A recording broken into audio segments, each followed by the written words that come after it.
حضرت ابن عباس فرماتے ہیں کہ اللہ کے دشمن ابلیس نے اپنے آپ کو زمین کے تمام جانوروں کے سامنے پیش کیا کہ اسے کون اٹھائے گا کہ وہ جنت میں داخل ہو جائے اور حضرت آدم علیہ السلام سے گفتگو کر سکے۔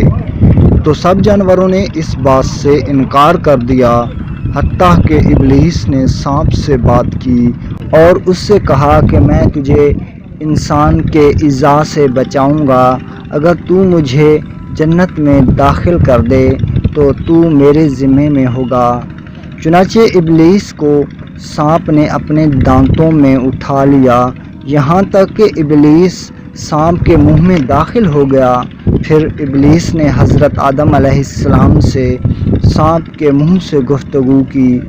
یہ سانپ کپڑے پہن کر 4 ٹانگوں پر چلتا تھا، تو اللہ تعالیٰ نے ابلیس کا ساتھ دینے کی وجہ سے اسے کپڑا اور ٹانگوں سے عاری ننگا کر دیا اور اسے پیٹ کے بل چلنے والا کر دیا۔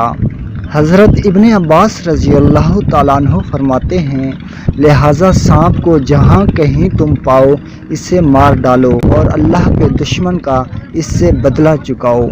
ویڈیو دیکھنے کا شکریہ۔ اللہ نگہبان۔